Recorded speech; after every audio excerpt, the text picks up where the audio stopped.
نحمده ونصلی علی رسول الکریم اما بعد. ہندوستان کے ایک آدمی نے پوچھا ہے کہ ٹائم اینڈ ڈیٹا پر جو ٹائم آتا ہے سورج کے ڈوبنے کا سورج کے نکلنے کا کیا اس پر ہم کر لیں؟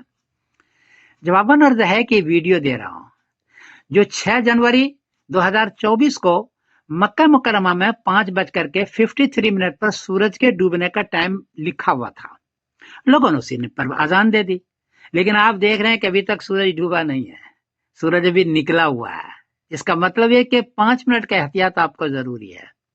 اور اس کی وجہ یہ ہے کہ ٹائم اینڈ ڈیٹا جو ٹائم دیتا ہے وہ سطح سمندر کا دیتا ہے، اور آپ اونچائی پر بیٹھے ہیں تو ایک فرق پڑے گا کہ بعد میں سورج ڈوبے گا. دوسری بات یہ ہے کہ سورج کی پہلی کناری جب ڈوبنے جاتا ہے اور آخری کناری میں 2.5 منٹ کا وقفہ ہوتا ہے، 2.5 منٹ لیتا ہے وہ. اور ٹائم اینڈ ڈیٹا جو دیتا ہے وہ درمیان کا دیتا ہے، فرق یہ بھی پڑے گا. تو ان دونوں فرق کی وجہ سے ایسا لگتا ہے کہ سورج ابھی تک ڈوبا نہیں ہے، کیونکہ وہ ایکوریٹ ٹائم دیتا ہے. اس لیے مغرب میں آپ 5 منٹ بعد افطاری شروع کریں.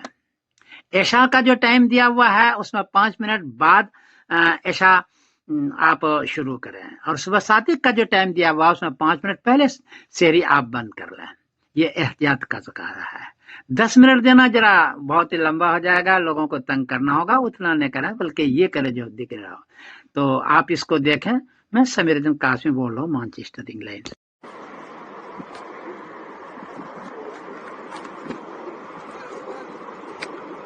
6th of January 2024, place in Mecca on the Jeddah-Mecca highway, and then to the right,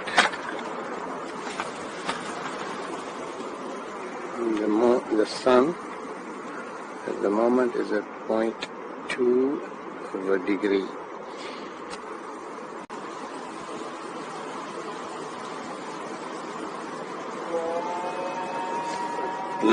Look, first azan sound is coming and you can still see the sun. Can you see it? They are giving azan too quickly. It's good that in Mecca they don't pray Maghrib right at the time. They give you 10 minutes to pray Maghrib, right?